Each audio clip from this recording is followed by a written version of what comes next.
Okay. Just to introduce myself, my name is Stacy Henry. I'm a third year at Wright State University. I'm in the chair of OPAGS. We are here with Dr. Carbaugh hosting this event. She had come to us and let us know of just all this work she's doing, the things that happen after that internship process or after you leave your university. Had all of this great knowledge that she was willing to come on and share with us today. Just to kind of let you guys know, there's this event. We are hosting our internship workshop in May, but also she's coming back to do a more focused presentation on just licensure. So I think we'd love your feedback after the event is over. This seems like really valuable information that a lot of us don't get. So any kind of feedback, good, bad, how it's helpful, those sorts of things, we would love to hear from you. And just kind of an OPAGS plug, on the 27th, we are doing a substance abuse across the lifespan workshop. So if you guys haven't registered for that, we would love to have you for that. And with that, I will go ahead and pass it to Dr. Carbaugh. Thank you so much, Stacey. I'm so excited to be here. I just want to give a thanks to OPAGS and to OPA. They are so supportive. And they're a wonderful organization. I really do encourage you to get involved.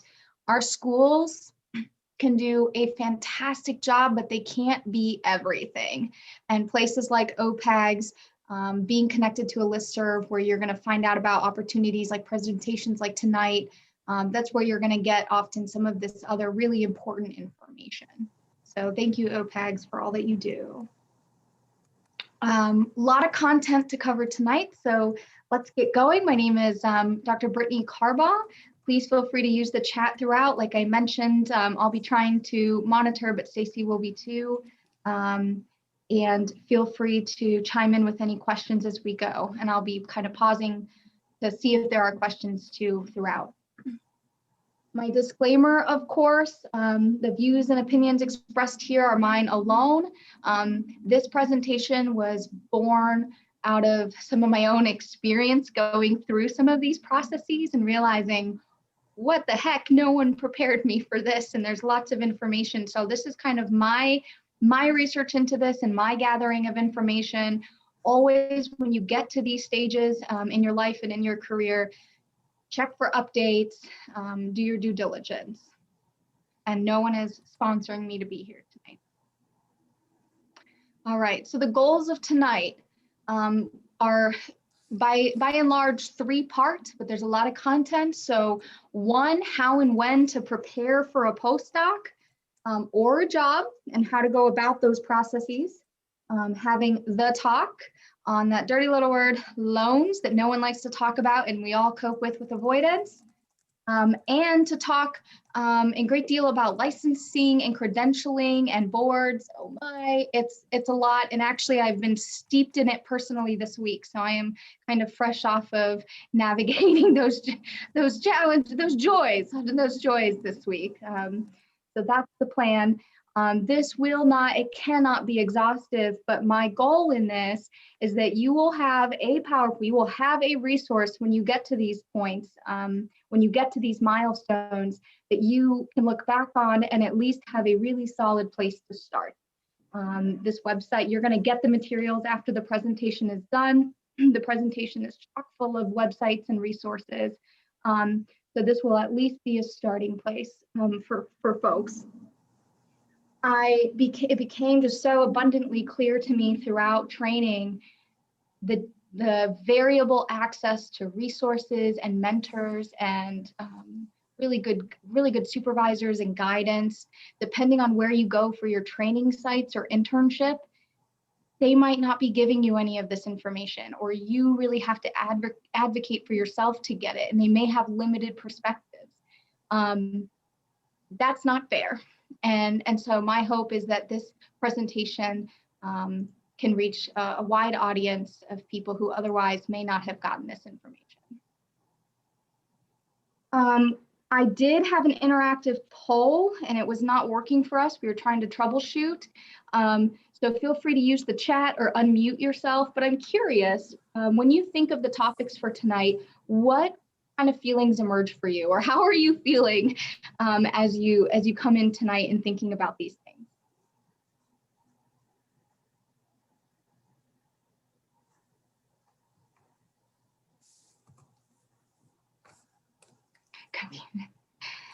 Tired. Yes, okay.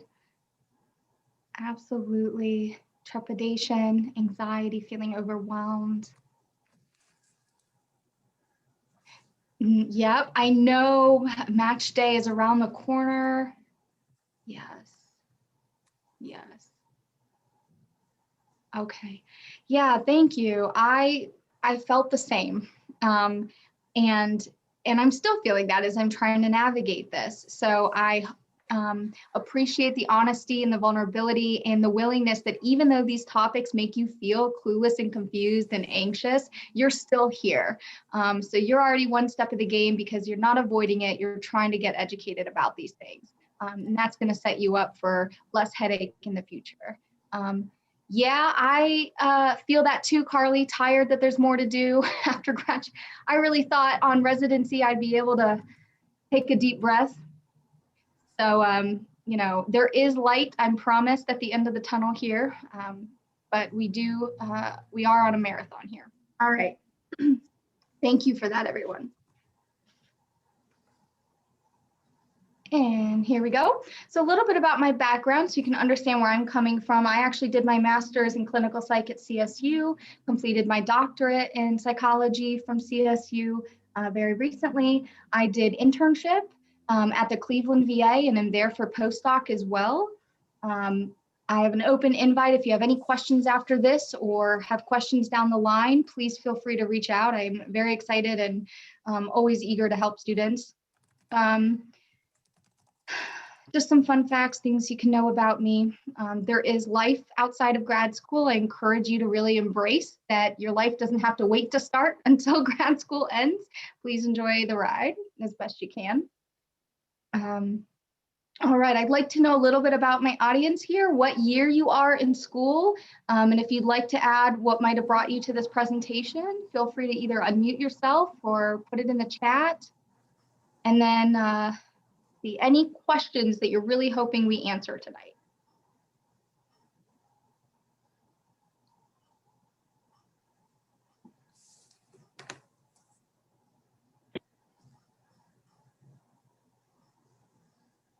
Yep, postdocs. Okay, absolutely. Loans, yes. EPPP. Yay, okay. Some people finishing up internships. Loans. Yes, okay. All right. Are there any specific questions that people have before we begin? Yes, we never do talk about, yes, Troy, we don't seem to talk about life. My program did such a great job preparing me to get to internship. And then the moment I asked them about postdocs, they're like, I don't know. So it's a slight under exaggeration, but more or less that's what it was. They said, talk with your internship site. So very much so. You don't know what you don't know, hence the title of the presentation tonight. Oh, thank you, Lexi. Fantastic. Okay, if specific questions come up as we go, please let me know, but very good. All right, some of you are graduating, some of you are almost there. I promise you'll get there. It actually flies by, to be honest, but now what, okay? So let's assume postdoc is the null hypothesis, okay? I feel like, at least from my experience, everyone just kept saying postdoc, postdoc, postdoc. No one was like, oh, I'm gonna go get a job. Very few people in my experience. And so let's talk about postdoc a bit. And a lot of this information is out there. Silverbogen is kind of a key reference I'm using here because she's done some great research on this. Why do a postdoc? Well, it gives you an opportunity for advanced training. The idea of the internship is that you in theory, are ready for general practice at the completion of internship and graduation. We are trained in many cases here as generalists. So the idea of the postdoc residency or fellowship is to give you advanced training in a specialized skill. If you don't need that, or if that's not an interest of yours, then maybe that's not your evidence for. More supervised hours for licensure. Historically, the postdoc, it's taken on a different shape in kind of recent years, recent decades.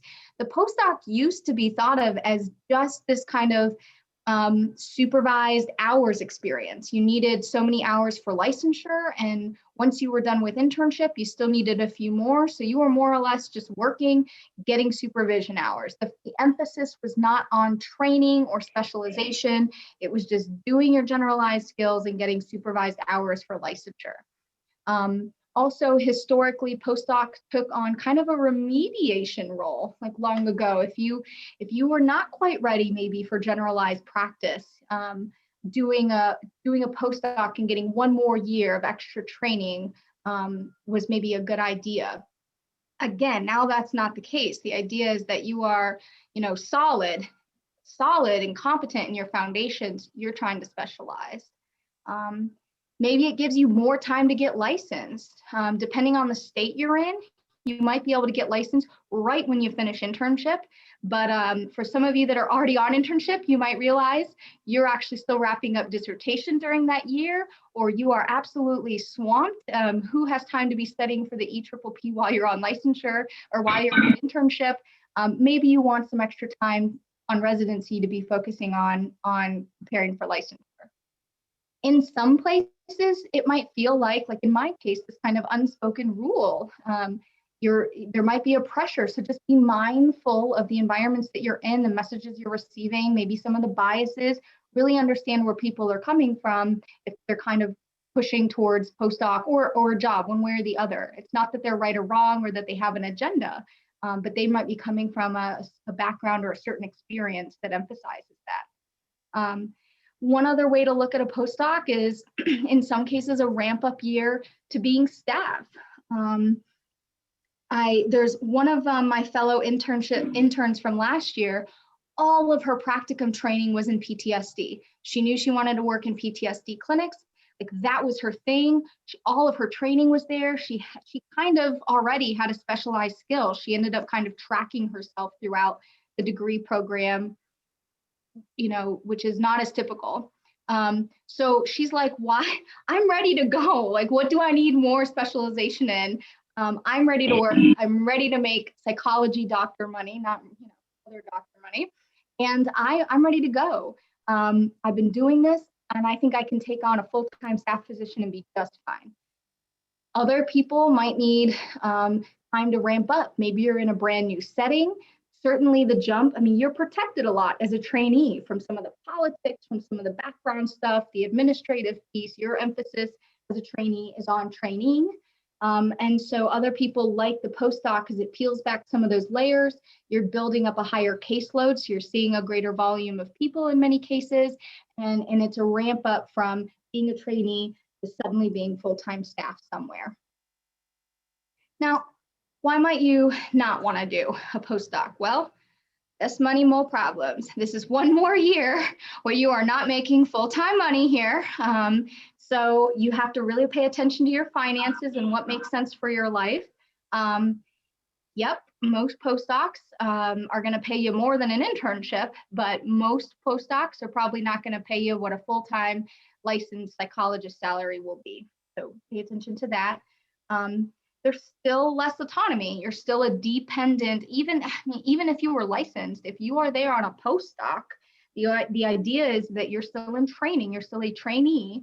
And so you don't have complete autonomy. You have greater autonomy. That's one of the goals on postdoc, is to get you really embracing the role and the work of a psychologist, to build your autonomy in managing your patient panel and all those other kinds of things, but you still have supervision. Maybe you want to work already, like my friend that I mentioned, who had been doing what she wanted to do for years. She just wanted to like work. She didn't need more seminars on PTSD. She could teach them. Maybe you don't need those continued hours or training. In Ohio now, the law has changed so that you can include pre-internship hours, AKA your prac hours, to apply for licensure. You don't necessarily need a postdoc. You may have the hours that you need to get licensed upon internship and be ready to go. And ultimately, you have to be self-reflective about what your career goals are, what you want to do, and how will a training year add to that? How will it advance your goals? Nobody wants to waste another year in training with less money, when loans are due, if you don't need it.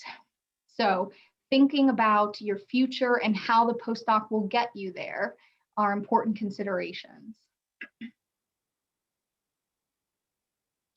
And we're talking about money. Money definitely talks here. So you can kind of see from the graph, the postdocs, this is from 2017, 60.6% of postdocs were paid about 40 to 50,000, compared to like the median salary of an early career psychologist, 60,000. And this is so variable. I mean, it really depends on the sector that you're in. You can see from the graph here, from the chart here, that it varies based on where you are in your career. But it's no secret, most of these positions are going to pay more if you're a full-time staff, not a trainee. So why did I choose what I chose? Well, I wanted to specialize in geropsychology. My background was absolutely generalist. I thought it was my mission as a student to get as much experience across the board, a nice breadth of training, so that I knew what I liked and what I didn't like and where I would be a good fit when I had the space to do that. If I had specialized too soon, now I have to choose, and I wouldn't have had other opportunities. So I knew, because of all my other experiences, that I wanted to specialize in health and geropsychology. So for me, a residency in health and geropsychology was exactly what I needed, and that was going to advance my career where I wanted it to go. I also wanted that transition year, instead of jumping into full-time staff. I don't work at a small private practice. There are large private practices. I don't work in community mental health. Like, I work at a large hospital. Not all VAs are large, but this one is pretty large. It's a big system, and you are seeing lots of folks as a staff person. You're busy.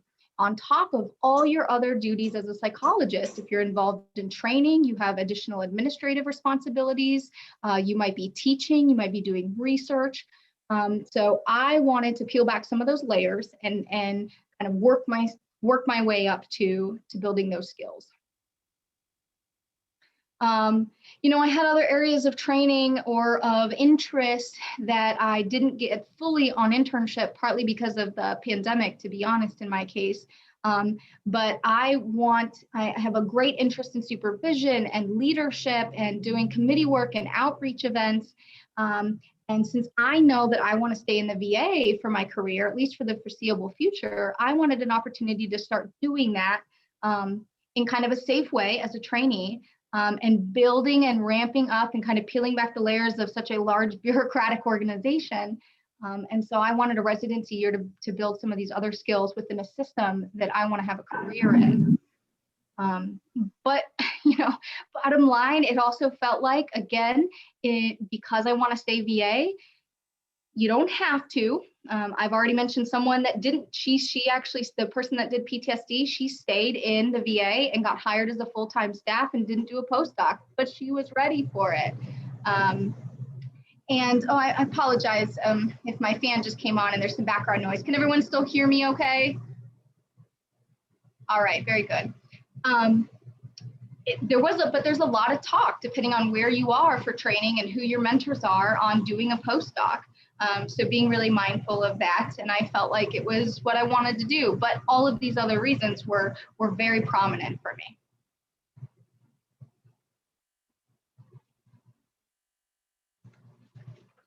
I'm kind of I have some notes. I've done this as a panel presentation with some of my fellow interns from last year who went on to residency with me or went on to a job. And They kind of share the same thing in terms of wanting to specialize, in terms of wanting that ramp up year, in terms of wanting to take on some other opportunities like different kind of assessments or, the VA system. What's beautiful about the Cleveland VA and many VAs is there's actually more opportunities than you could ever possibly do. And so the benefit of staying one more year in that system is that you did get to continue to do some other opportunities, other experiences within the hospital. So some people stayed for that reason. Some people stayed because they wanted to be able to have a work-life balance as they studied for EPPP, because that was not happening on internship for them. Other people, the individual that went on to pursue a job, she said she felt ready. She actually felt truly competitive in the job market without a residency. She was ready to go in the field that she was in. So I hope that that's helpful. That's another point. I felt more competitive, because of what I want to specialize in. I was certainly ready for a postdoc. I was definitely competitive. My year on internship was in health and geropsychology, but still with an emphasis on the generalist model. So I certainly felt ready for a residency in health and geropsych, but wanted that year to be competitive on the job market. All right. So let's chat. There's a lot of things to consider. What you guys listed in the chart, like how do I go about doing this? I don't know what I don't know. I don't know what questions to ask. So when you're applying for a postdoc, it is not as streamlined at all as compared to internship was. Internship, you submit all your materials to the API. It's expensive, but it's centralized. And then you're sending off your applications through the API. There's a match, an actual match, an algorithm that matches you, and there you are, and you know where you're at. You submit rankings and you're there. Postdoc is a whole other world. So in the last few years, like very recently, there is a trend towards trying to structure it that way, to make it kind of an easier, more structured process. But postdoc sites are not required to adhere to what is called the APICAS at the resident level, the way that internship sites are. And so what you find is quite a lot of variability in your sites in terms of how they are doing the hiring process for a residency. You still have to apply. You need your resumes and your cover letters and your letters of recommendations. There are fees involved. If you're using the APICAS system, you'll probably need your transcripts in most cases, especially if you're using the APICAS system. You'll still need a lot of these materials, but if you are applying to a site, let's say, that's not participating in APICAS, let's say it's Johns Hopkins, you want to go to Johns Hopkins. Well, guess what? They might only require that you send a cover letter, and maybe they require you send a work sample, but you just send it to their email. They're not participating in APICAS. There's no fee. You're like, cool, this is easy. They interview you. I know for a fact that the interview this year was 5 hours long. So, okay, you're interviewing at Johns Hopkins for quite a long time, but they turn around and offer you a position. Well, they have offered you a position before the notification day, and we'll get to that. And that's the day where all the sites that are participating in the APICAS system notify people of offers. So it's a month out and you've just gotten an offer, but all of your other sites you're still waiting on because they're through the APICAS system. So as you can imagine, there's complexity there because you're like, what do I do? Do I accept Johns Hopkins and forget the rest that I was waiting on? Or do I turn down Johns Hopkins because maybe I'm more interested in the other sites that I'm waiting on? And so you have to balance that a bit more. It's a mix between a match and a true job market. It really is, depending on the sites you're applying to. For me, it was easy. VAs participate in APICAS, and I know I want to stay VA. I applied only to VAs. I didn't have that extra hassle. We'll talk about what happens on notification day, but I knew that I would be notified on the same day from all my sites. I didn't have to worry about getting an offer sooner or later or whatever. So that was nice in that regard. Some sites, so the other consideration is that with the API, all the sites wanted all the same things with maybe this much variability in their letters of recommendation or something. Even the sites that participate with postdoc in the Appicast might want wildly different things. Some might only want your cover letter and a resume. Whereas other sites, again, also participating in the Appicast, might want a work sample and 3 letters of recommendation that are from specific people, like your director of training or a recent internship supervisor. They might want various writing samples or report samples. They might want all your transcripts, even from undergrad. So you really have to pay attention, even if they're utilizing the Appicast system. You have to make sure you're reading those brochures or reading those application requirements pretty carefully. I actually had to create a spreadsheet for myself to keep track of what site needed what. Dissertation. Some sites, some training programs require that dissertation is completely defended and done before you even go on internship. If you're one of those people, you might be mad now, but you will love it later. It frees you up, and you might even be able to be one of those people that's studying for the EPPP while you're on internship. For those of you that aren't in that case, maybe you only had to propose dissertation before you went on internship and you're still working on it as you go. I will say, defense date matters. If you're a procrastinator, if you're waiting too long, I had a number of reasons why I ended up not being able to defend my dissertation until close to the end of internship. I'll be honest, sites are concerned about that. You can't start a postdoc if you're not a postdoc. So you've got to be able to graduate. You got to be able to complete and successfully defend dissertation and be done on time. Otherwise, if they're worried, they don't know you. They don't know your hustle. They don't know you're going to get it done. And it's a liability if they offer you a position. And this happens. They'll offer someone a position, and then come the beginning of postdoc, that person can't go. And they have to email that site, call that site and say, I'm sorry, I can't start. I haven't finished my degree requirements. You don't want that to happen to you. You don't want a postdoc site to reject you out of fear that you just won't be graduated in time. So keep that in mind. If you're in a place, and we're going to talk about the timeline, but if you're in a place that you're going into interviews and can give them a defense date or at least a defense range, you're going to be in a much better place. So keep that in mind. I've already talked about the hot mess of the process that it is. We're going to keep chatting about that. And whether or not to have an APA accredited site. I have had all my training at accredited sites. To me, it just made sense. I don't know where I'm going to end up, and I didn't want anything in my training to be a roadblock down the line for me in terms of maybe board certification or licensure. I just didn't want to play that guessing game. So everything that I've done has been accredited.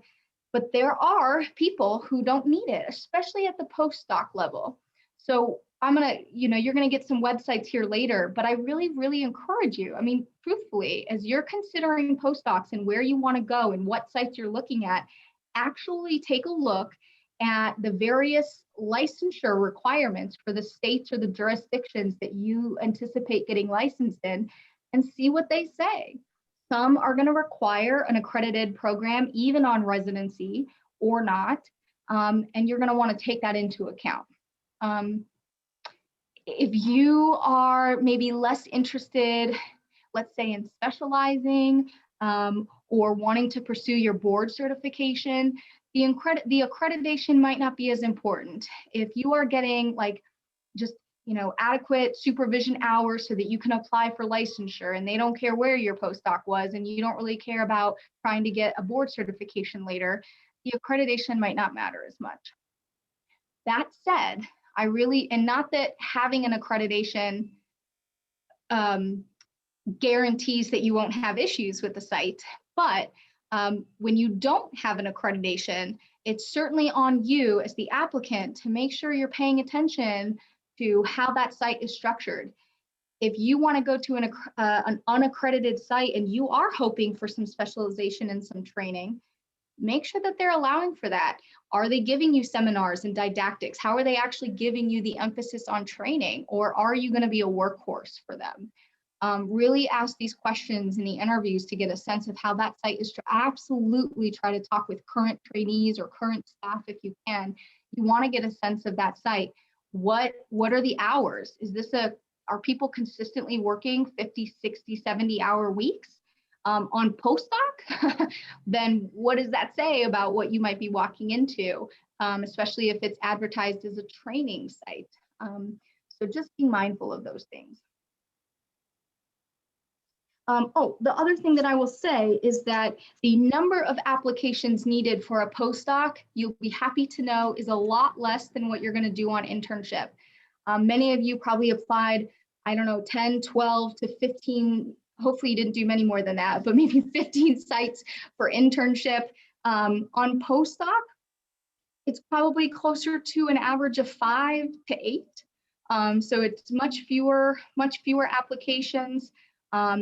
And going through the process, even though it's much less structured, and also bearing in mind that all my sites did participate in Appicast, I found the process to be so much less stressful overall as compared to internship. So kind of keep that in mind. It is a process. It is a hassle. Doesn't mean it's not stressful, but I actually found the interviews to be so much more collegial. I mean, you're a young junior professional at that point. They know that once you come on, you're going to be Dr. So-and-so. And so they want to know why you want them. Why would you choose a postdoc over a job? And they want to hear about your interest in that specialization or in your passion for wanting to pursue more training. And it just felt more, I want to say relaxed, but it felt like that pressure was different. On postdoc, and there were much fewer of them. The other thing to keep in mind is, especially during the pandemic, but even I went through this process right before the pandemic, and almost all, except for Cleveland, which is where I am, all of my postdoc application interviews were done virtually. So there's much greater acceptance on the virtual interviews as compared to internship. On internship, you're probably traveling to a lot of your sites. I would not feel pressured to do that on postdoc. It's probably going to be just default offered to you to do virtual, and especially in this new world that we're in. So that's another benefit. That's another reason that felt less stressful. You got to literally just log onto your computer for an hour or so and then go about your day. But I am aware that it's another year, another application, and as soon as you get to a site, you're already expected to be thinking about where you're going next and applying. So let's talk about that a little bit. You get on internship, you're there, you're so excited, you're like, oh, I'm here, I'm gonna be a doctor. And in 2 months, they're like, all right, so have you been thinking about postdoc yet? What you doing? You're like, oh my God, can I not catch my breath? So keep that in mind, enjoy the initial honeymoon of getting acclimated to your new internship site, but have in the back of your mind that you're going to want to be looking into postdocs. You don't know where you're going to want to go, and you don't know what sites you're going to be applying to and whether or not they adhere to Appicast or not. So if they don't adhere to Appicast, those application dates could vary pretty wildly. Last year, remember, some interns that were applying to non-Appicast adherent sites had applications due in October. So you're joining internship on what? Maybe we joined in late August, but some places maybe June, July, August, depending on where you're going. October, you needed to submit applications that included a letter of recommendation from a current internship supervisor that you just met a couple months ago. The good news is that the supervisors at those sites know the drill. Do not hesitate to reach out to an internship supervisor that you just started working with and say, write me a letter, because they will. They know the drill. Unless you've done something egregious, they know the drill and they're going to want to support you. But I know that that's an anxiety folks have coming onto internship and needing such a quick turnaround for a letter. But most of my applications for the VAs were towards December and January. So quite variability on when these applications might be due. You'll want to start, the couple links here that I've listed are links that you can look at to look at the Appicast directory. Now, of course, this is only going to show you sites that are participating in Appicast the same way that you could look up the directory for your Appy. In order to find non-Appicast sites, there's no centralized place for them. A lot of that comes from maybe having an idea of where you want to go and going to that, like let's use Johns Hopkins again, going to their website and looking up if they have a training program, a residency program. Maybe it's because you have a network and you know someone that was there or that's encouraging you. Very often you're ideally on listservs or part of other professional organizations within your area of interest. And you're getting kind of notifications that way about postdocs that are available. You really have to have your eyes and ears peeled for these opportunities. But if you want to stick with Appicast sites, the UND directory is a great place to go. Just like on Internship, if you weren't aware, there's a fantastic listserv for postdoc that you can subscribe to. That's going to be giving all of those updates. So that's a great resource. And as soon as you get on Internship, there's no reason to wait. Just register your account with Appicast, start collecting those materials that you're probably fresh off of doing. Just have it ready to go. You don't know when some of your sites are going to want an application. So there's no harm or fee in just like creating your profile. So there's how to register with the Appicast. Yep. All right. There's a guide for the postdoc application on the website. If you're going to this APIC website, there's, many of you have probably been to the website for Internship. It's chock full of information. And we're going to talk about the UND, which is the Uniform Notification Date. There are spreadsheets available on the APIC website. I created my own to keep track of how UND goes. So let's see here. Before we get into the joys of UND, I just want to highlight again. Oh, where'd it go? There it is. Okay, I wanted to highlight this timeline here. So maybe summer, fall, you're arriving on internship. Yay, get acclimated. In the early fall, start brainstorming your site, start putting together a list, make sure you register with the Appicast, get on that listserv. Easy things like ordering your transcripts, start doing those kinds of things. You're going to start applying again anywhere from the fall through the winter and having interviews during that time. And then in the early spring, I think the notification date this year is actually in a couple weeks on February 22nd. You're going to have UND. My word of advice is to not be at work or anywhere other than a safe, quiet space for you on that day.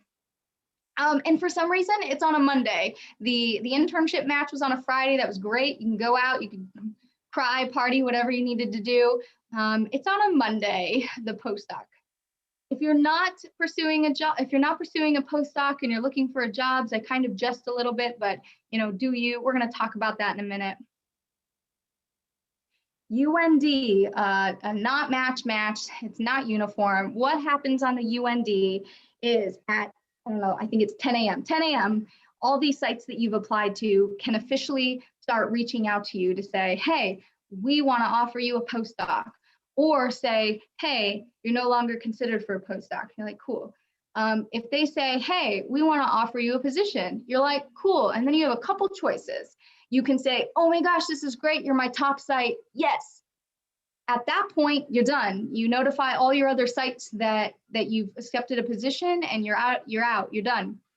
Or you say, oh, I love you, but I want to wait. Can I put the offer on hold? Some sites allow you to hold for an hour. Some sites allow you to hold the offer for 4 hours. It's not long. What you get to do at that point, if that was not your number one choice, and this is kind of the honor system, you're not actually putting in rankings anywhere. You just have to create your own list. You have to know of the sites you're still in the running for, if nobody's contacted you saying they're not considering you. If you are of the sites you're still in the running for, you need to rank for yourself how you're going to do this. If you get a call from not your top site, you are allowed to make one call, one time only, to your number one choice and say, hey, I got an offer. You want to give me a counter offer? They will either say no, and then you decide what to do, or they will say, yes, we want you. And you will be like, great. And then your day is done. Otherwise, you are having to navigate putting offers on hold. It's a really an honor system, a respect system. I mean, as soon as someone is not under consideration anymore, bi-directionally, if you're not under consideration or if you're no longer considering a site, you got to let people know, because people are waiting. You're sitting there putting a position on hold. That means that there's someone else waiting that's not getting their call for another 4 hours potentially. So, you know, it moves quick, and you're doing a little bit of this strategy. So I don't know, you pick your, I don't know if a match is better or being able to have, I don't know, a slightly more semblance of control in this process, but that's kind of how that works. I will recommend that you take the day off work. It is very stressful. Even if you get your top choice, you're probably still going to crash. Like, it's just exhausting, and you want to have that space for your self-care. So take the day off work. That's my advice, if you can. At least a half day. Jobs. So this, such a mood, I know. One more thing. If you decide to pursue a job, the process is the same, and sometimes, you know, can be just as intense. If you're applying through USA Jobs, they often require a lot of materials as well. You need to make sure you have a plan for licensure. They will ask you, are you licensed? And if you're not, like, when are you sitting for the EPPP? So make sure you have a plan in place. You could put your hat in both rings, do postdoc, do jobs if you feel like you're ready, if you're being really reflective about that. Talk to peers and mentors and other kind of trusted friends and family and advisors, and see what shakes out for you, if it makes sense. There's no like official centralized job posting site. It's all over the place. It might be on USA Jobs where you can get alerts, but you might be through your networks, LinkedIn, APA, join the listservs. You should be on all the listservs at this point, trying to find jobs, talking to all your people. The APA has a cool series of webinars called Staying on Track, and they have a lot of these topics that we're going to cover tonight. They have some on finances, they have some on the postdoc process, so they have a pretty neat series. Make sure you're paying attention to your social media presence, clean things up. You're officially on the job market. You're not a trainee anymore. Your cover letter should not talk about what you want to get out of training. It should talk about what you bring to a site at that point. So there's some shifts in your language and some shifts in how you're approaching these things. And there is more to your job perks. There is more to a hiring or assigning salary than just the salary. Truly, you need to pay attention. That salary might be high, but that also might be the ceiling. You might not have a lot of room for growth. You also might not get other benefits. Maybe they're not offering loan forgiveness. Maybe they're not offering great options for healthcare or retirement. The VA's benefits are structured on kind of the back end of your career. You might not be making as much as, you won't be making as much as maybe you could in the private sector, but you get a pension and you get fantastic health resources and you get education debt reduction or public service loan forgiveness, and you're getting reimbursements for education and CEs and travel.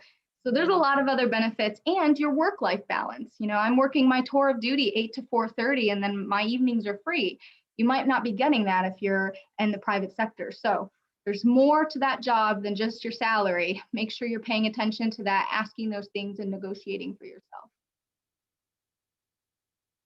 All right, that's part one. We're gonna move through this. I wanna pause though. A lot of information. How's everybody doing? Any questions about the last section before we move on here? Feel free to unmute.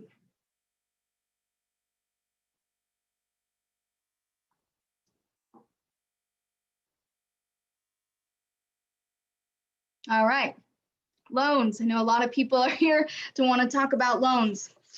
So group hug, it's okay. We're gonna get through this. I'm right there with you guys. Most of us, I'm guessing, probably have loans. I had a really anonymous, neat poll where I would ask you guys how much total debt you would anticipate kind of accruing between undergrad and grad school. If you would like to post in the chat, you're welcome to. Otherwise, you don't have to. I will self-disclose and say that I graduated between undergrad and graduate school with definitely over $100,000 in debt. I think many of us are in that place. So be kind to each other.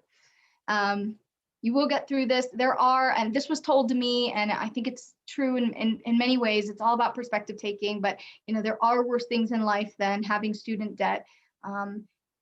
You have a highly qualified skill. You are going to find a job, especially now in the pandemic. It's really a buyer's market right now. There are tons of jobs opening up in the VA and kind of around the country within mental health.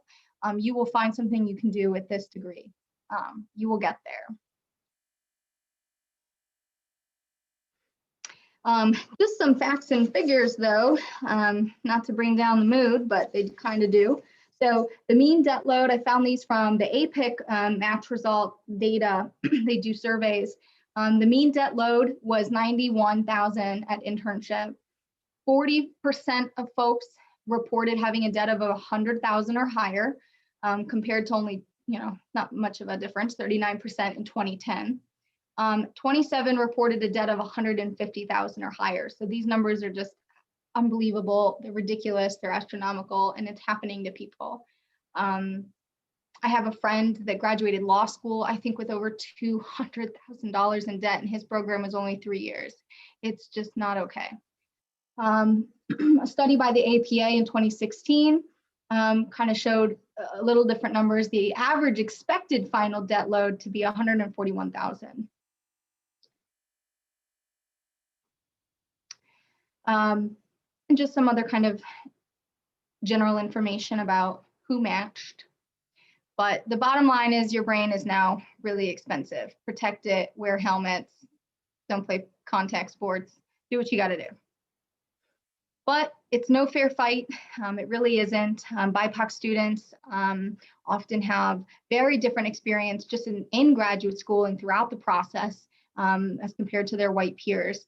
I mentioned already, there's literature highlighting the disparities in access to other resources, not just financial, but emotional and support, academic guidance, mentors, things like people giving them, like letting them know about other opportunities for advancement and leadership, or assistantship positions to help take off, scholarships.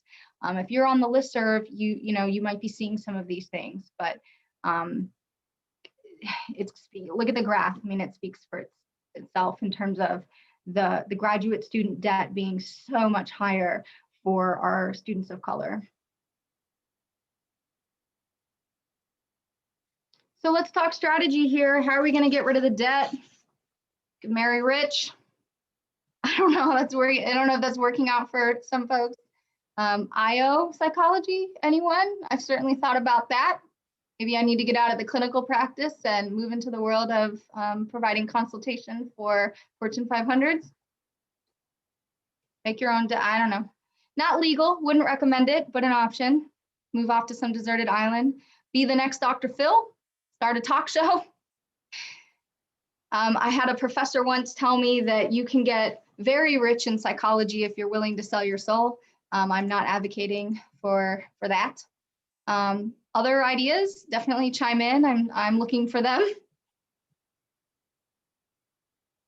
But in all seriousness, I think at this point, when you get to this point in your life, your finances, if they aren't already, should start to have a forefront in your mind, not just because debts are due, but because you're going to start making money, and you want to be thinking about your future. And it's not just paying off debt. You're going to want a house. Maybe you're going to want a family. Maybe you want just nicer furniture. Maybe you want to move to a nicer neighborhood. Maybe you want to plan for retirement. You really do want to get a handle on your finances. I have talked a lot with family and friends who are kind of good at this stuff, that enjoy playing in the stock market or investing in mutual funds. They like doing these kinds of things. There's a really neat podcast called Bad with Money with Gabby Dunn. That's a pretty good podcast. I recommend listening to. But also keep in mind, it is a marathon. So you're going to want to be thinking ahead. You need to think down the road how the jobs you're picking, what benefits they have, what kind of other tools or resources are available to you. Definitely just be thinking about that. I have not personally used a financial planner. I have my dad for a little bit of that. I'm just privileged to have that resource. But from what I hear, there's this idea of financial planners being only for the rich is not necessarily true. They can certainly help people who have more modest means just make better decisions with their money. So it might be worth consulting a financial planner. And then, if you find ways to increase your side hustle and have some additional income streams, that might be another way to do it instead of relying solely on, your psychology income or your residency or whatever kind of salary. I know of one psychologist that bakes. She's like a fantastic baker, and she actually has a shop and like a pop-up shop and sells her baked goods as a side hustle.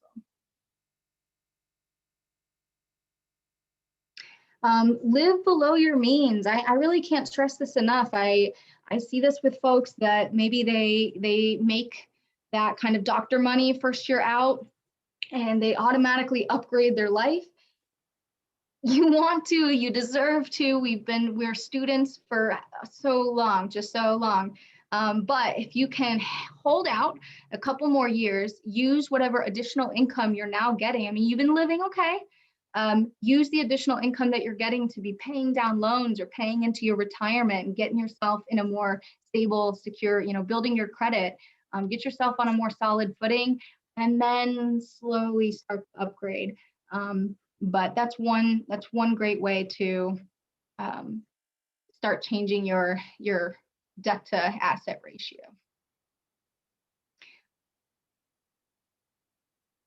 All right, let's talk about loan forgiveness. I don't see people's cameras on anymore, but who here has heard of the Public Service Loan Forgiveness Program? I don't know if people have, how much people know about it. So let's play a little game. There's a lot. Okay, have looked into it. Thanks, Melissa. Yeah, it might not be high on your radar right now, or maybe you've heard things that's only, don't know much about it, Sylvia. That's probably the case. Many of you are in, you've heard of this thing. It sounds so cool, and you're maybe getting only part of the picture. So I want to make sure you're aware of some of these, the fine print, some of the detail. But unfortunately don't qualify. Yep. I'm sorry to hear that, Jessica.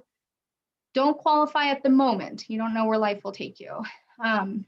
Well, and I guess it does depend on your loan, so we'll see. But let's look at this. All of my loans, I was in school, so I took out loans. All of my loans qualify for education, the PSLF. True or false? Well, as you can tell, it's false. Only certain loans actually qualify for the PSLF loan forgiveness program. So you'll want to make sure, and I don't know if Jessica, this is your case, but making sure that the loans that you have are actually qualifying loans. In most cases, it's the direct loans, whether subsidized or unsubsidized, and then some other kind of exceptions. Your loans are just automatically forgiven after 10 years at the same employer.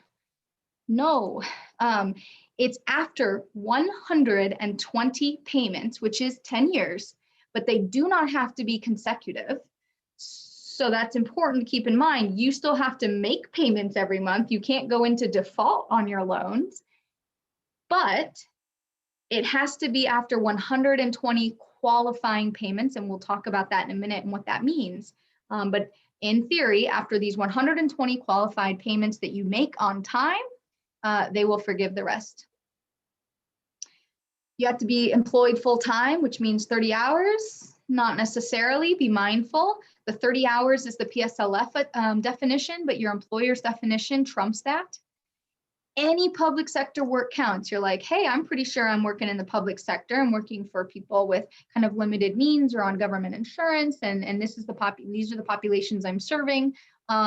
So I'm sure I'll qualify. Not necessarily. There are people at the Cleveland Clinic that are serving very similar people to the people that I'm serving at the VA, but because their employer is the Cleveland Clinic, they do not qualify for PSLF. They are not working for a public sector employer. So it's not about who you're serving necessarily.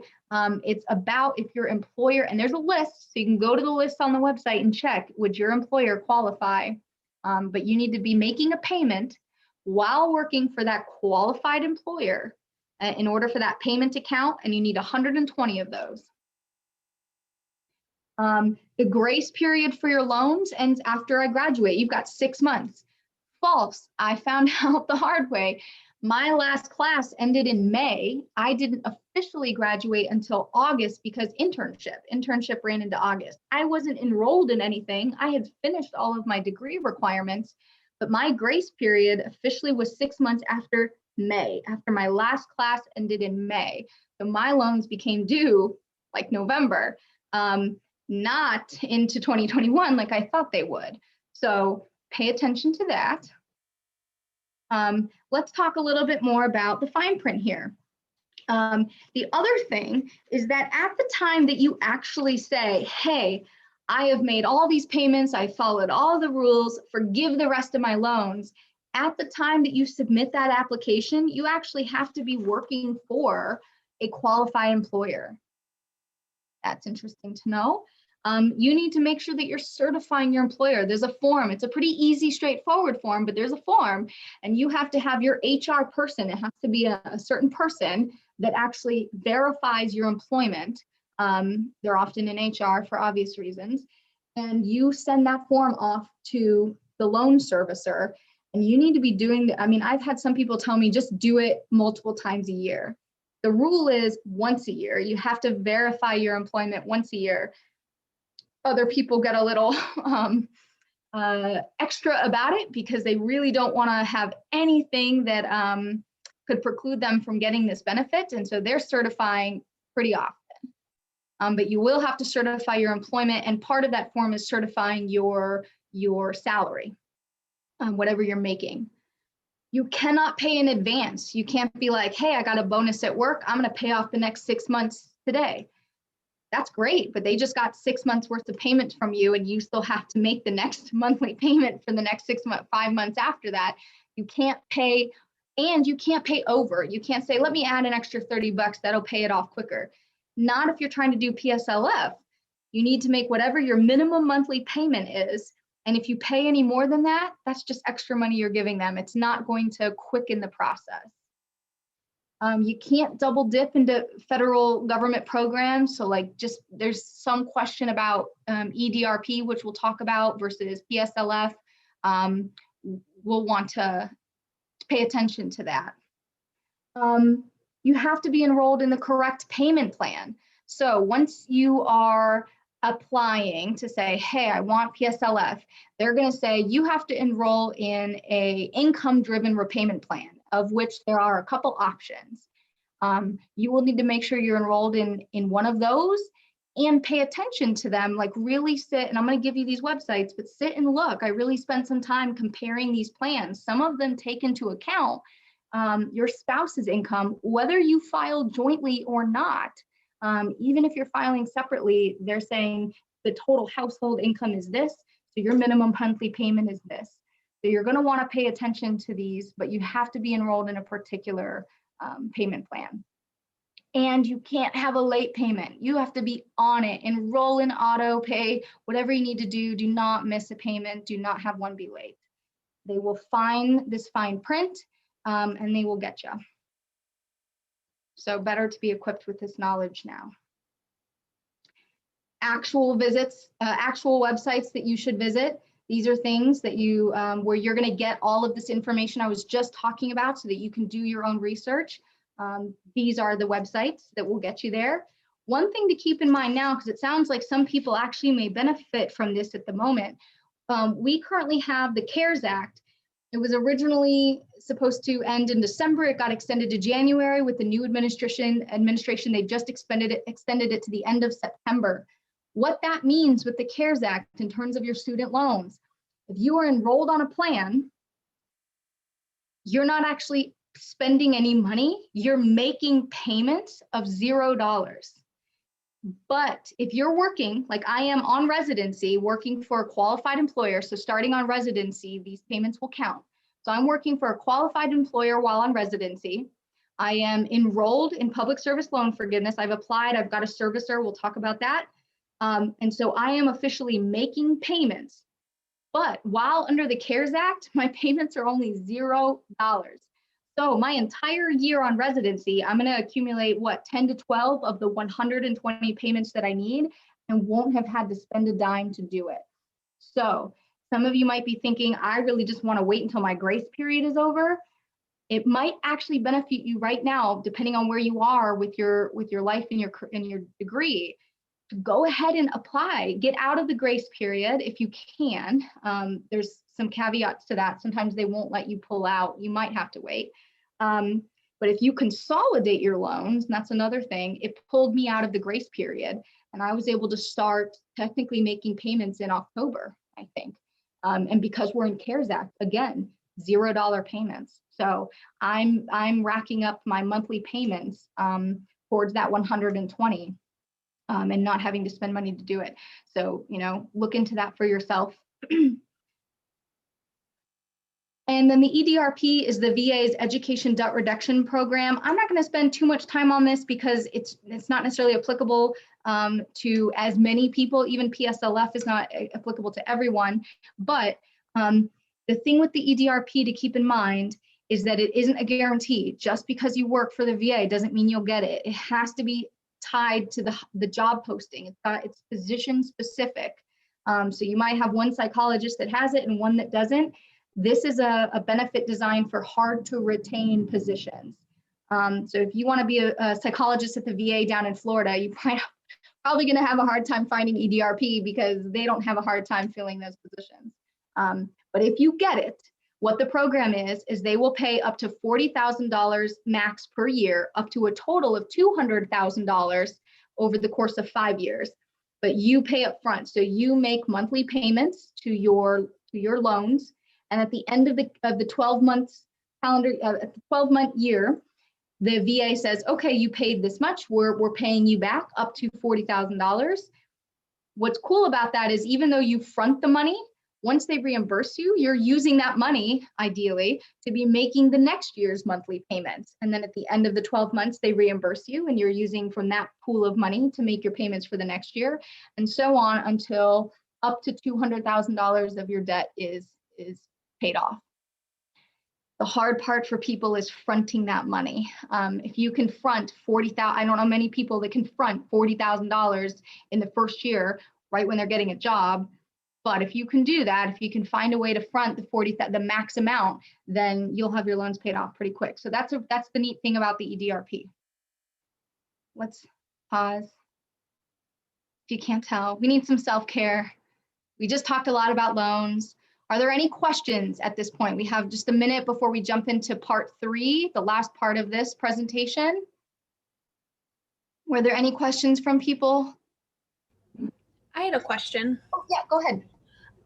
So it sounds like as you were talking, so the interest doesn't start for 6 months after your last enrollment in a class, right? Your interest? Like the interest on your loans does not start until 6 months after? No, your interest is accruing right now. Unless you have a subsidized loan, your interest I'm sorry, not interest, expecting a payment. Okay. Yes. Yes. The 6-month grace period technically ends after if you're not enrolled, because it's not about graduation, it's about your enrollment. And I was no longer enrolled full time because I didn't need to enroll in anything. So once you draw and be mindful of that, because it's dropping below the full time. So even if you are enrolled in like 1 credit hour, technically you're not at that full-time limit. So you need to look at what your loan says about that grace period and when that grace period starts, but it typically starts after people drop below some sort of enrollment level, like a full-time level. Okay. And then if you were able to start making payments, let's say in July or August, mine will be the same thing. In May, I will no longer be enrolled in things. So let's say in July or August, I have the ability to make some payments, but then that ability drops off. Once I start making payments, do I have to continue, or am I still in that grace period where, okay, you can have a couple months break? No, if you pull yourself out of the grace period, you're out. So you want to be mindful of that. Now, there's other options. You could file for a forbearance or a hardship. I was given the advice. I spent this lady was amazing. I don't know that you all will have the same experience, but this lady at the on the loan website, like on FedLoan, spent over an hour with me, and I was asking her a million questions.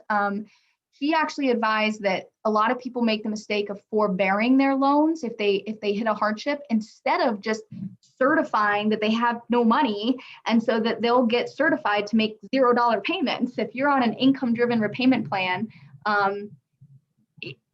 just make $0 payments, and then now that won't count if you're not employed. Of course, that's not going to count towards the 120. But at least you're not deferring your loans and still accumulating more interest and not paying down. So that's one option that you could do. You could definitely go into forbearance. I mean, many people do that if you hit a hardship, but you can't go back into a grace period once you're out of it. The other thing I'll mention is about the consolidation. So there are some rules about being able to pull yourself out of the grace period. My understanding is that with PSLF, you can't just do that necessarily, but one workaround is if you're taking out loans every year, you got all these different loans, you want to just consolidate them. You just want to put them all into one big loan. Do that before you start making PSLF payments. Consolidate your loans, because if you are making, if I didn't consolidate my loans and I had been making these payments, these $0 payments during CARES Act, and I was like, woohoo, these all count. If I went and consolidated my loans tomorrow, all the qualified payments that I made up to that point would be wiped out, and I would start over. So if you think you want to consolidate your loans, consolidate, then enroll and move forward. What I learned when I did that is that it pulled me out of the grace period a month early. As soon as they verified and consolidated my loans, they're like, payments are due. And I was like, thank God we're in CARES Act, because here's my payment at $0. So it worked out right now. So if you're in the position right now where you could capitalize on this like I did, great. But keep that in mind. The other reason to consolidate that I forgot to mention is if you have loans that don't qualify for PSLF, in some cases, if you consolidate them, they will. So I had one loan from undergrad that I don't know why, but somehow it was not, anyway, it didn't qualify by itself. So, but when I consolidated all of my loans, it did. And now all of my loans count towards PSLF, and I can make these payments. Does that answer your question? There was a lot of other information in there, but does that answer the question? You're gonna want to do some extra digging on the grace period rules and what that would mean for you and how you can do that. But okay, yeah, it did. Thank you. Very cool. Are you able to start the 120 payments? Yes. So while on residency, if your site counts, if it's a qualified employer as listed by the federal government, if they're considering your employer on residency to be a qualified employer, then yes, your payments on residency count, which is great. Which is why you might be making payments because on residency they count. But after residency, you get a job and it's outside the public sector. Now, obviously, you still need to be making payments because you can't go into default on your loans. But if you ever decide to come back to the public sector, you've made whatever 10, 12 payments, and you're going to pick up where you left off. So they don't have to be consecutive, and you can kind of come back. So capitalize wherever you go. If you ever end up in a public sector, count it, recertified with your servicer, and try to count those months. They might add up over time. Any other questions? All right, very good, guys. I hope you got a laugh out of these. These were some of my favorite comics, some giggles here. All right, part 3, your street cred. All right, oh, let me see here. What does it look like to actually apply for it through the loan servicer? Okay, I think I understand the question. So you, oh, Melissa, I'm so sorry. I'm just seeing that you sent that to me privately. I am so sorry. Do you mind if we chat about that privately then? Unless you want to talk about it now. Yeah, that's fine. It was just a random question that popped in my head. So we can chat about it privately if you'd prefer, whatever. Sure. The short answer is honestly, you're just going to get online and do this all online. I mean, it was scary on some level how simple it was. You know, you download the app and you get into your loan website and you look at what you want to do. I literally filled out a form and faxed the form and consolidated my loan. So it was fairly simple to do, but the hard part is just making sure you're reading the fine print and knowing what you're doing. But good question. That makes sense. Thank you. Yeah. So, okay, street cred. We all need to get licensed. If that's what we're doing, we want to work with people. We want to work with people in a clinical setting. I am not going to spend a ton of time on this because we will have this upcoming presentation through OPAGs on licensure in particular. So I'm going to give you very basics, but then we're going to get a detailed look at what licensure process is and all of the things about the EPPP at this panel or at this presentation that we're going to be doing coming up. You can certainly look into it. What I do recommend doing right now, though, it's never too early. Go to these websites and take a look at what your various states and jurisdictions, you know, wherever you think you're going to want to get licensed, look at these jurisdictions and see what they require, and that can help you guide some decisions along your doctoral journey. Board certification. I don't know about you guys, but nobody talked to me about this. I had a degree program that tended to encourage people to go on to college counseling centers. And there's not necessarily a benefit for being board certified. You know, you don't necessarily need that. Nobody was talking to me about board certified. If you go to a hospital setting, you're probably going to hear about it a lot more because you're in now more of a medical model environment where board certification is the norm. Neuropsychology is the one other exception. They tend to, like, I don't know a neuropsychologist that's not board certified. I mean, you just get board certified in neuro. So it's certainly something to talk about. We'll talk a little bit more in a second, but credentialing. There's not much to this last section here that I want to highlight other than a couple things about board certification and credentialing. Credentialing is something that you all can do right now. If you think, I don't even care, it doesn't even matter. If you don't even plan to get board certified, you can still apply as an early entry applicant to start the board certification process, which literally at this point in your careers just means creating a profile, submitting an application. $25. If you never actually end up using it, it's fine. Nothing happens. There's no penalty, but $25 gets you access to a banking credentials system called CyPro. The benefit there is that stores your credentials for the life of your career. The reason that matters is because for example, in Ohio, when you go to apply to the State Board of Ohio for your license, they want all your credentials, and we'll talk about what those are. You have them in CyPro, and you can transfer them over. The Ohio State Board uses CyPro for those credentials. The reason that matters is because if you ignore ABAB, if you ignore board certification, you don't do the early entry, you don't get access to CyPro, what you end up having to do with the state board is not only pay $300 just to apply for your license, but you end up probably having to pay an extra $200 for the PLUS program.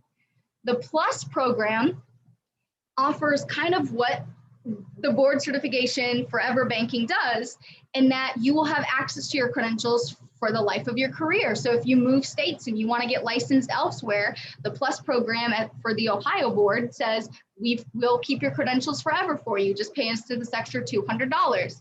My understanding, and I've gotten some verification on this in talking with the board, they will accept your credentials through CyPro, and if you're storing them through that early applicant board certification process, they're there. for life. Now, there may be a nominal fee at some point if you want to transfer them to another state because you are trying to get licensed. I don't know what that would be, so you could look into that a little bit, but you're not spending an extra $200 up front to use the PLUS program. So that's one benefit. And what's nice is, at least in the state of Ohio, they're using SciPro. They're going to link anyway. It's really, now the National Register also has a credentials bank. So you might want to look into this for yourself. For me, because I do want to get board certified and because I am planning to get licensed in Ohio, it just makes sense for me, in my opinion, to bank my credentials with SciPro. Instead of trying to go through this banking process multiple times, I want to do it once. So that's a little bit about that. The licensure process, for those that don't know, there is a handbook. You can read all about it. These are a couple cool websites where you can actually look up the various jurisdictions and what they require in terms of your sitting for your license. You apply, you create a profile, you send in all these verification forms. They review your application. They say, yep, you meet all the requirements. You can sit for the EPPP. You take the EPPP. After that, you hopefully pass. Then you go on to take the jurisprudence. I'm going to skip this. You go on to take the jurisprudence exam. This is the psychology law exam for the state of wherever you're getting licensed, but in my case, like the state of Ohio. They also have a manual. You also pay a fee, but you cannot take the jurisprudence until you pass the EPPP. So it's a couple step process. So you apply, you're able to sit for the EPPP, you pass it or you don't, and then you retake it and you pass it, and then you're able to sit for the jurisprudence. And again, as Stacy mentioned, it's going to be like the first week in May. We're going to be doing a panel exclusively on licensure, which is why I'm not focusing too much on it here. Again, content areas, all of this is in the sites that I've listed. You can find this information. It's in the manuals, it's in the prep books. But I want to spend just a moment on board certification. Again, that early entry, there's no cost to you other than $25 and maybe a couple minutes of your time. If you never actually get board certified, no one's mad, no one's penalizing you. And again, you maybe get access to these other resources like SciPro. It is an increasing trend to be aware of. More and more people are getting board certified.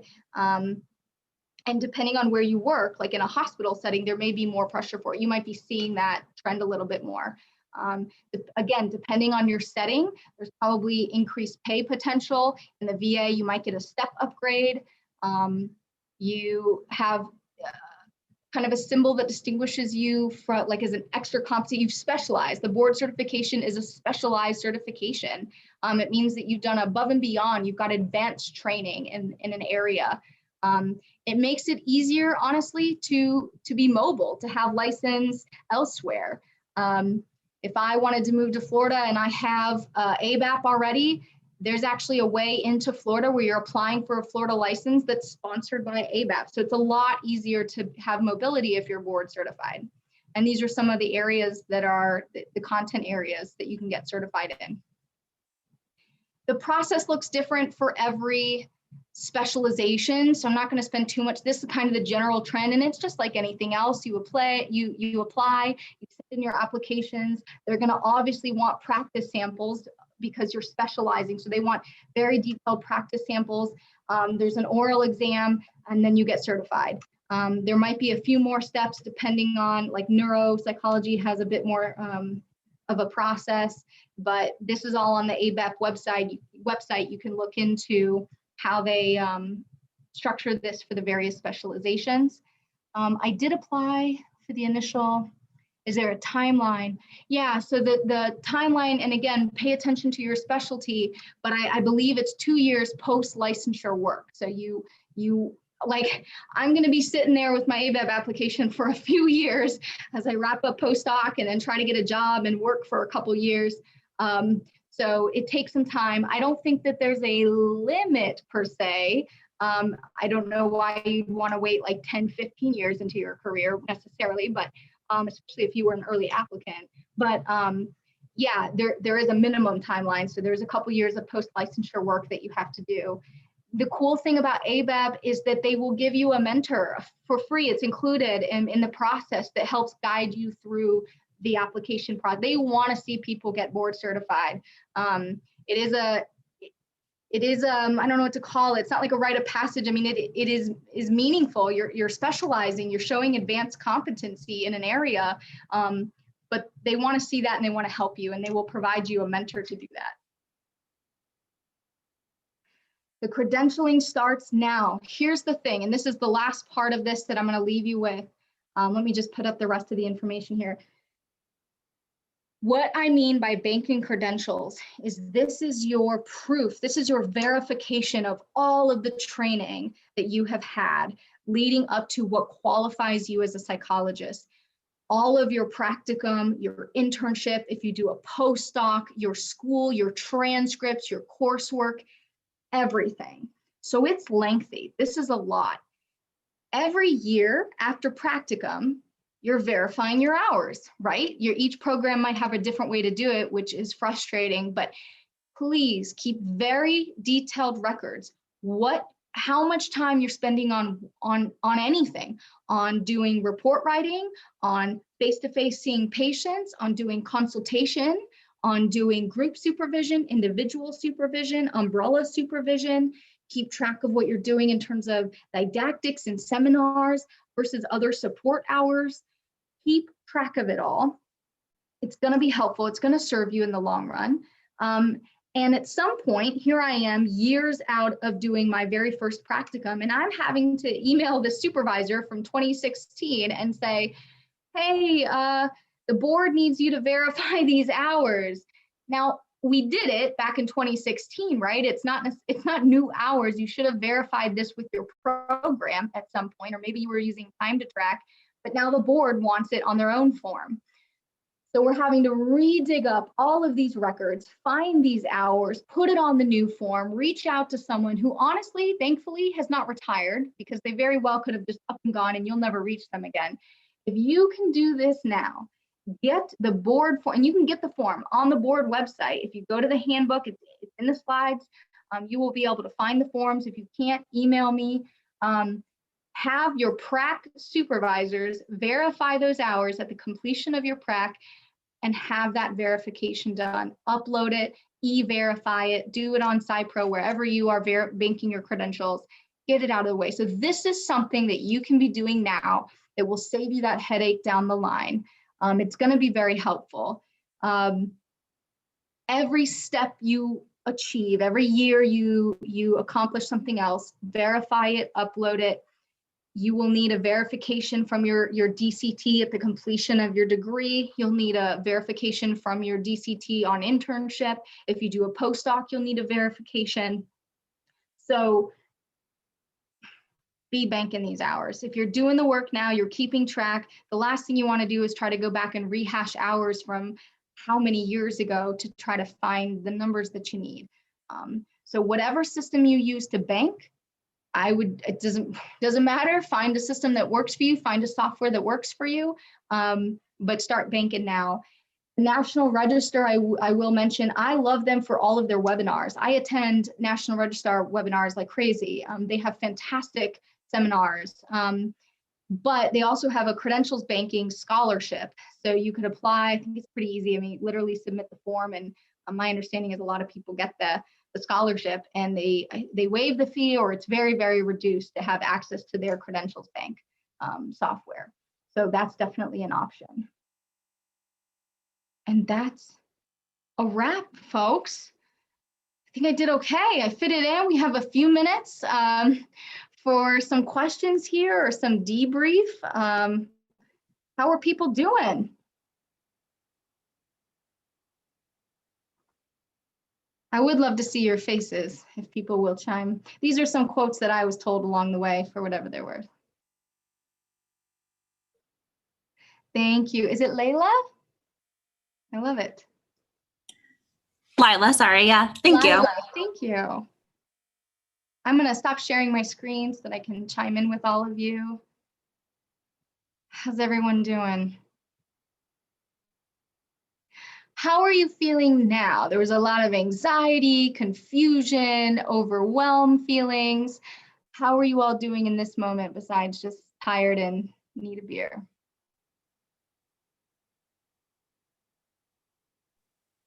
I thought this was really, really helpful. So thank you for walking us through, like, I don't know, what felt like a giant mountain to go over. It still feels overwhelming, but now that I feel better that we have these like resources in the PowerPoint and that we can kind of look back and that there are resources. Yeah. Thanks, Sylvia. Good to see you. How about for others? Were there any kind of other burning questions that we didn't get to tonight that I can answer for you now?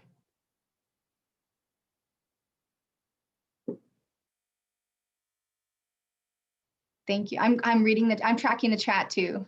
Thank you guys. You're very welcome.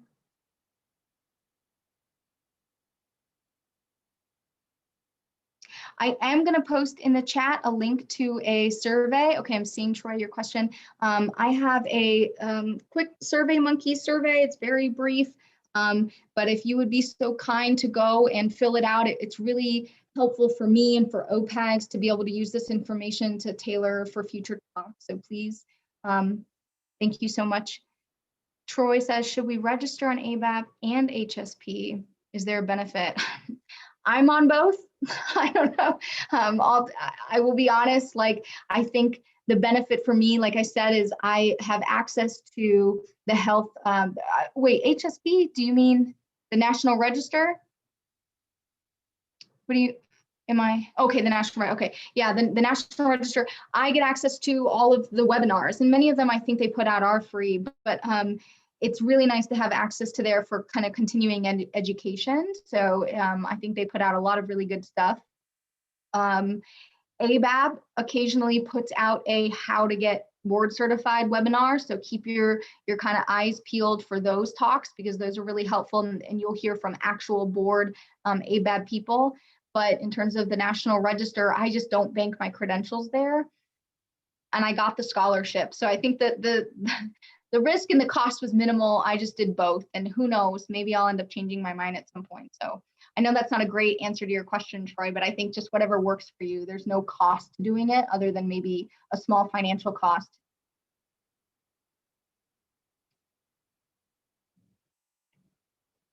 Good questions tonight. Thank you so much for your engagement. It's really helpful I want this to, my goal is for this to be helpful. So I want to make sure I'm answering your questions and putting out information out there that's going to be useful. I love to see so many people at various places in their degrees. I think this information is helpful no matter where you are.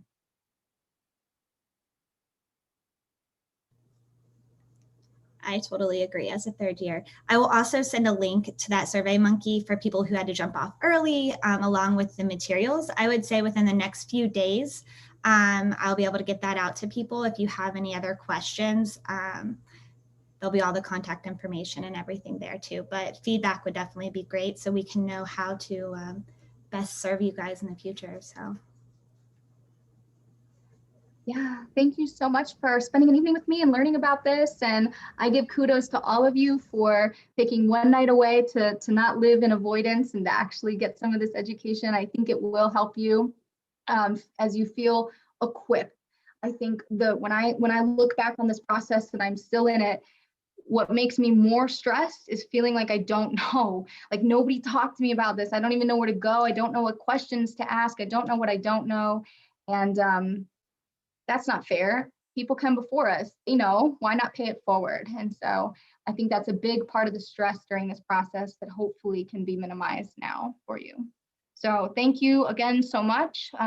You will certainly get information on we should be finalizing the date this week in terms of the licensure presentation that'll be in May. And I'm sure Stacy will send information out and save the dates. So we'll hope to see you there.